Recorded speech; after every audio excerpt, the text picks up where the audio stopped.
नमस्कार। भाग्योदय विचार प्रवाह श्रृंखला के 109वें चरण में आपका स्वागत, अभिनंदन। आज 26 जून। श्रृंखला बड़ी सुंदर चली, 108 कड़ियां इसकी पूर्ण हुई। शुभ संख्या। दूसरा चरण आरंभ हो चुका है।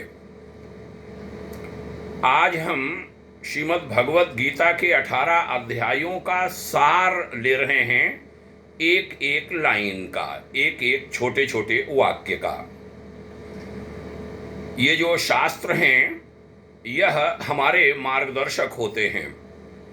इनको केवल धार्मिक ग्रंथ ही नहीं समझा जाना चाहिए कि इनका पूजन करेंगे इनसे कल्याण होगा।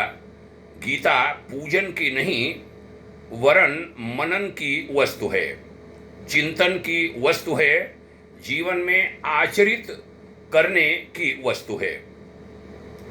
आइए, जो गीता के 18 अध्याय हैं जिनमें भगवान श्री कृष्ण ने अर्जुन के माध्यम से लोक को एक महत्वपूर्ण संदेश दिया है। एक संदेश नहीं, जीवन का सार है वह। कैसे जीवन का निर्माण किया जाए, कैसे जीवन को जिया जाए, कैसे जीवन की विभिन्न परिस्थितियों से निपटा जाए, आदि आदि के बारे में बड़ा सुंदर मार्गदर्शन गीता में उपलब्ध है। और एक बात यहाँ ये भी कहूँगा कि गीता केवल सनातनी समाज की, हिंदू समाज का ही ग्रंथ नहीं, बल्कि मानव मात्र का ग्रंथ है, एक राष्ट्रीय ग्रंथ है।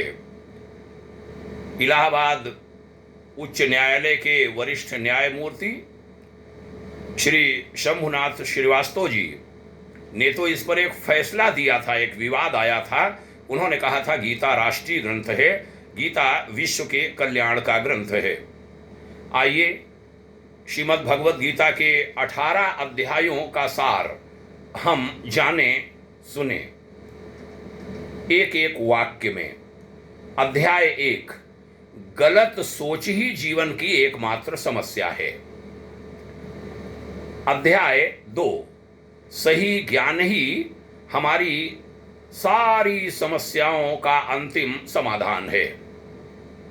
अध्याय 3, निस्वार्थता ही प्रगति और समृद्धि का एकमात्र मार्ग है, रास्ता है।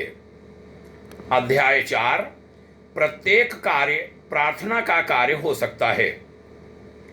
अध्याय 5, व्यक्तित्व के अहंकार को त्यागा जाए और अनंत के आनंद का आनंद लिया जाए।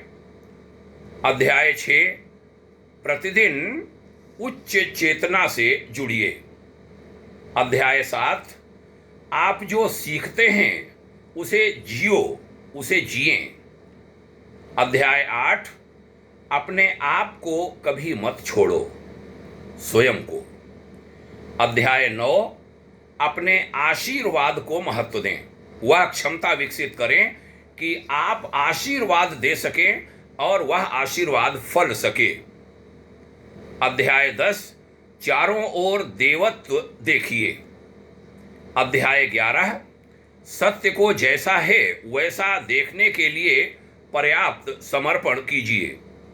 अध्याय 12, अपने मन को उच्चतर में लीन करें।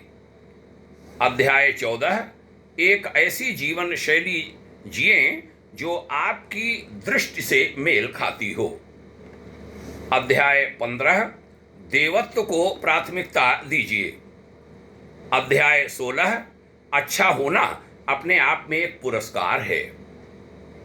अध्याय 17, सुखद पर अधिकार चुनना शक्ति की निशानी है। अध्याय 18 यानी अंतिम अध्याय, चलो चलें ईश्वर के साथ मिलन की ओर बढ़ते हैं। यह गीता के 18 अध्यायों का बड़ा सुंदर सा सार। ये सिद्धांत हैं, ये जीवन निर्माण का, जीवन संचालन का इस लोक और उस लोक, इहलोक और उहलोक दोनों के कल्याण का मार्ग है, रास्ता है, उसके फार्मूले हैं। इनमें प्रत्येक पर आत्मनिरीक्षण हमें करना है, करना चाहिए, और जरूरी होगा कि इसके लिए हम इन सभी बिंदुओं का प्रतिदिन पाठ करें। अच्छा हो इनका एक बढ़िया कैलेंडर बनवा करके टांगा जाए, घर में सामने रहे। गीता नहीं पढ़ पाते, श्रीमद् भगवत गीता, तो कम से कम उनके सार को हम जान लें, और सार को जाना तो निश्चित रूप से कल्याण हो जाएगा। बहनों और भाइयों, भाग्योदय विचार प्रवाह श्रृंखला में हमारा मन किया कि एक सार संक्षेप गीता का हम आपके सम्मुख रखें। वह हमने प्रयास किया। आशा है आपको यह अच्छा लगेगा और इसका आप समादर करेंगे। अच्छा लगता है तो उन तक भी पहुंचाइए जिनका आप भला चाहते हैं, जिनके आप शुभ चिंतक हैं। आपका कल्याण हो, सबका कल्याण हो। गीता सबके कल्याण के लिए है। श्रीमद् भगवत गीता, मैं तो कहूँगा कि देश के संचालन के लिए एक संविधान का एक स्वरूप हो सकता है कि हम गीता के अनुसार अपने देश को चलाएंगे। वो कब हो पाएगा नहीं मालूम, लेकिन कम से कम हम अपने जीवन का तो संचालन उसके अनुसार करें। यह किया तो निसंदेह एक बड़ा काम होगा। आइए गीता पढ़ेंगे, गीता सुनेंगे और गीता की मानेंगे। मैं अक्सर कहा करता हूं कि ये को और की का बड़ा महत्व है, उसका अंतर समझने की बड़ी आवश्यकता है। गीता को माना, गीता की नहीं मानी। रामायण को माना, रामायण की नहीं मानी। गुरु को माना, गुरु की नहीं मानी।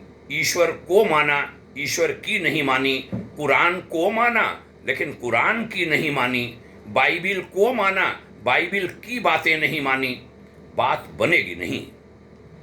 की को महत्व दें, को जरूरी है, उसको मानिए, लेकिन की भी मानिए।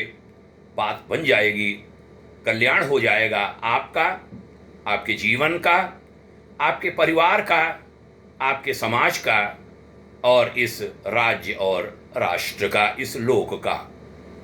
सभी सुखी हों, सबका हित हो, जन जन पर उपकारी हो।